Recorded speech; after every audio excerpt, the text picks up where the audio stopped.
Hi, baby. That was Winnie the Pooh. This is Grandma. How are you? I miss you. I just wanted to share some story times with you since we can't be there every time to tuck you in. So here we go. I'm going to share one of our favorite books, which is The Complete Tales of Winnie the Pooh. Let's see what Winnie the Pooh is up to. Well, in chapter 1, we're going to talk about we are introduced to Winnie the Pooh and some bees. And the story begins. So here is Edward Bear coming down the stairs now. Bump, bump, bump on the back of his head. You see that silly bear bumping his head on the stairs? The bear is behind Christopher Robin. It is, as far as he knows, the only way of coming downstairs. But sometimes he feels that there really is another way, if only he could stop bumping for a moment and think of it. And then he feels that perhaps there isn't. Anyhow, here he is at the bottom and ready to be introduced to you, Winnie the Pooh. When I first heard his name, I said, just as you were going to say, but I thought he was a boy. So did I, said Christopher Robin. Then you can't call him Winnie. I don't. But you just said, he's Winnie the Pooh. Don't you know what Winnie the Pooh means? Well, yes, now I do, I said quickly. I hope you do too, because it is all the explanation you're going to get. Sometimes Winnie the Pooh likes a game of some sort when he comes downstairs, and sometimes he likes to sit quietly in front of the fire and listen to a story. This evening, what about a story, said Christopher Robin. What about a story, I said. Could you very sweetly tell Winnie the Pooh one? I suppose I could, I said. What sort of story does he like? Stories about himself, because that's the sort of bear he is. Oh, I see, I said. So could you very sweetly? I'll try, I said. So I tried. And here's the story I told. Once upon a time, a very long time ago, about last Friday, Winnie the Pooh lived in a forest all by himself under the name of Saunders. What does under the name mean, said Christopher Robin. It means that the name over the door in gold letters, and he lived under it. So we have Saunders in gold letters, and here's Winnie the Pooh. Winnie the Pooh wasn't quite sure, said Christopher Robin, of what that meant. Now I am, said a growly voice. Then I'll go on, I said. One day when he was out walking, he came to an open place in the middle of the forest. And in the middle of this place was a large oak tree. And from the top of the tree there came a loud buzzing noise. Winnie the Pooh sat down at the foot of the tree, put his head between his paws, and began to think. First of all, he said to himself, that buzzing noise means something. You don't get a buzzing noise like that, just buzzing and buzzing, without it meaning something. If there's a buzzing noise and somebody's making a buzzing noise, the only reason for making a buzzing noise that I know of is because you're a bee. Then he thought another long time and said, and the only reason for being a bee that I know of is to make honey. And then he got up and said, and the only reason for making honey is so that I can eat it. So he began to climb the tree. You see that little Pooh Bear climbing that tree? Well, he climbed and he climbed and he climbed and he climbed, and as he climbed, he sang a song, a little song to himself, and it went like this. Isn't it funny how a bear likes his honey? Buzz, buzz, buzz. I wonder why he does. Then he climbed a little further and a little further. And then just a little bit further, he's climbing really high in that tree, and by that time he thought of another song. It's a very funny thought that if bears were bees, they'd build their trees and nests at the bottom of the tree. And that being so, if the bees were bears, we shouldn't have to climb up all those stairs. He was getting rather tired by this time, so that's why he sang a complaining song. He was nearly there now, and if he just stood on that branch and crack! Oh no! Oh, help, said Pooh as he dropped 10 feet on the branch below him. If only I hadn't, he said, as he bounced 20 feet to the next branch. You see, what I meant to do, he explained as he turned head over heels and crashed on to another branch 30 feet below. What I meant to do, of course, it was rather, he admitted as he slithered very quickly through the next 6 branches. And it all comes, I suppose, he decided as he said goodbye to the last branch, spun around 3 times, and flew gracefully into a goose bush. It all comes of liking honey so much. Oh, help! He crawled out of the gorse bush, brushed the prickles from his nose, and began to think again. And the first person that he thought of was Christopher Robin. Was that me? Said Christopher Robin in an awed voice, hardly daring to believe it. That was you. Christopher Robin said nothing, but his eyes got larger and larger, and his face got pinker and perker. So Winnie the Pooh went round to his friend Christopher Robin, who lived behind the green door in another part of the forest. Good morning, Christopher Robin, he said. Good morning, Winnie the Pooh, said you. I wonder if you've got such a thing as a balloon about you. A balloon? Yes, I just said to myself coming along. I wonder if Christopher Robin has such a thing as a balloon about him. I just said it to myself, thinking of balloons and wondering. What would you do with a balloon? You said. Winnie the Pooh looked around to see that nobody was listening. He put his paw to his mouth and he said in a deep whisper, Honey. But you don't get honey with a balloon. I do, said Pooh. Well, it just happened that you had been to a party that day before at the house of your friend Piglet, and you had a balloon at the party. You had a big green balloon, and one of Rabbit's relations had a big blue one and had left it behind, but really too young to go to a party at all.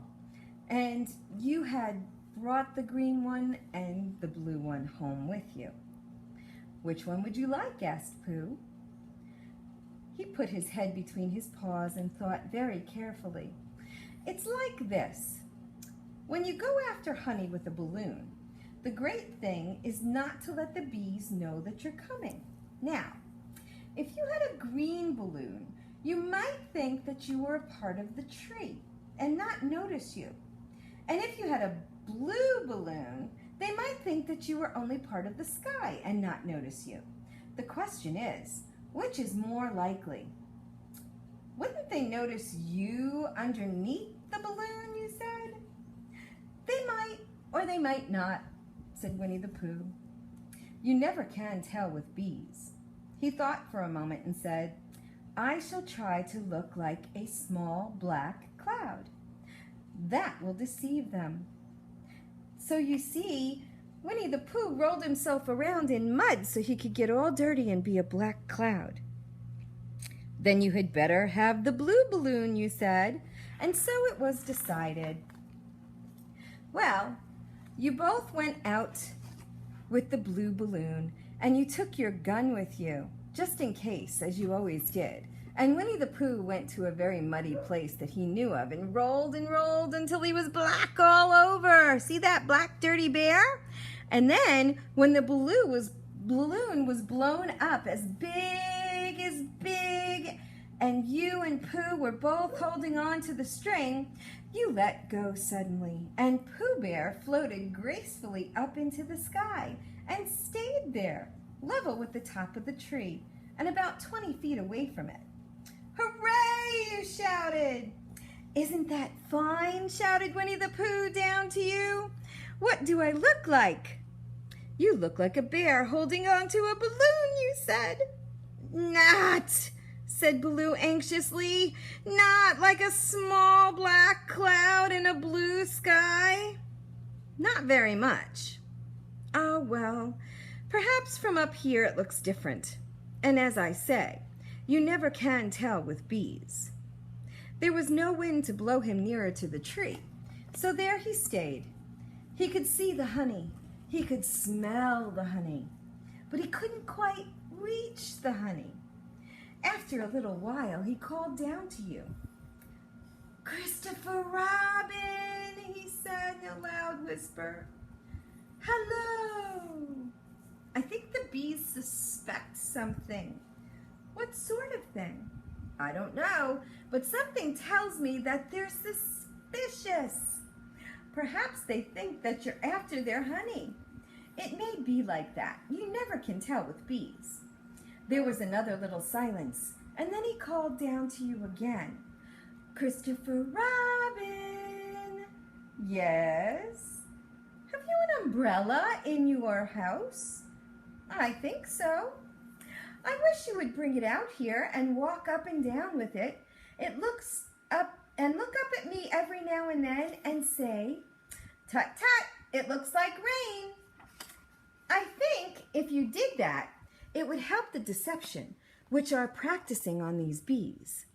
Well, you laughed to yourself, silly old bear, but you didn't say it aloud because you were so fond of him. And you went home for your umbrella. "Oh, there you are," called down Winnie the Pooh as soon as you got back to the tree. "I was beginning to get anxious. I have discovered that the bees are now definitely suspicious." "Shall I put up my umbrella?" you said. "Yes, but wait a minute. We must be practical. The more important bee to deceive is the queen bee. Can you see which is the queen bee from down there?" "No," said Christopher Robin. "A pity. Well, now, if you walk up and down with your umbrella saying, 'Tut, tut, it looks like rain,' I shall do what I can by singing a little cloud song, such as a cloud might sing. So go!" So while you walked up and down and wondered if it would rain, Winnie the Pooh sang this song.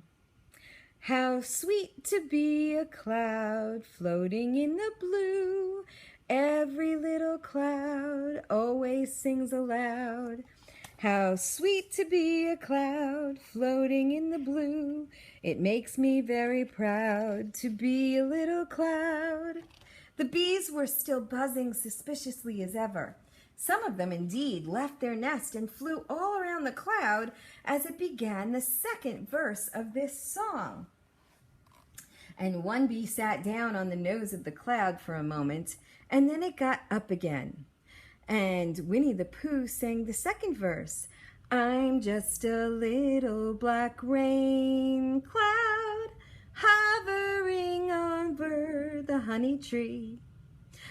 "Christopher, ow, Robin," called the cloud. "Yes?" "I've just been thinking. I've been coming to a very important decision.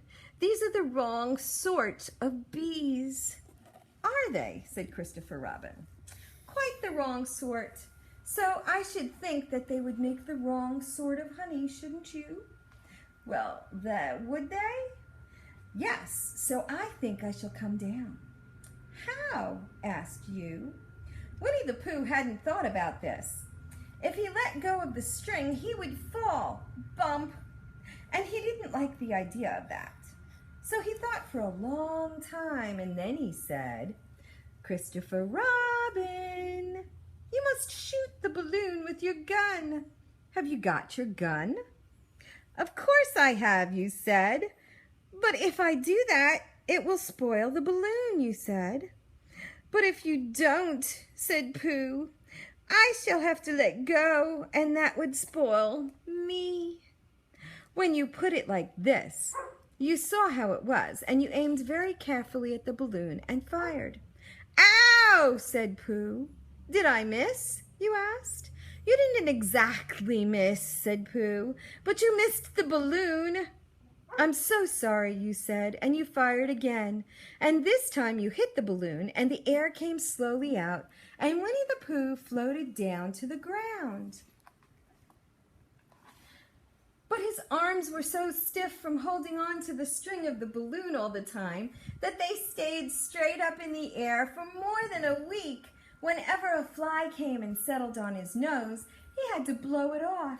And I think, but I'm not sure, that is why he was always called Pooh.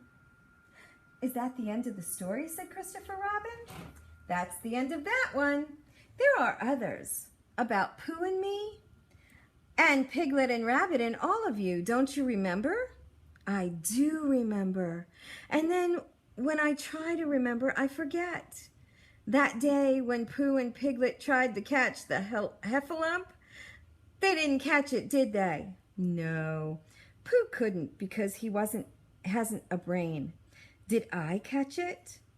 Well, that comes into the story. Christopher Robin nodded.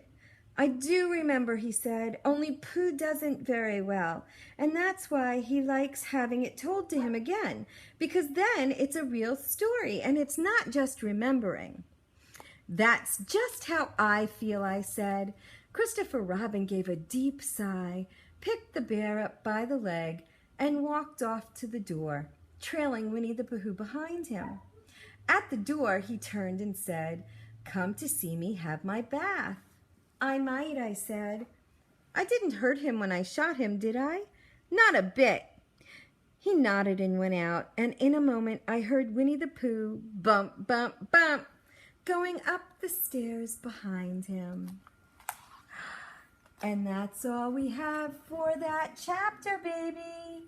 So, Winnie the Pooh, chubby little ugly all stuffed with fluffies. Winnie the Pooh, Winnie the Pooh, oh there. I'll talk to you next time, sweetie. Love you. Bye.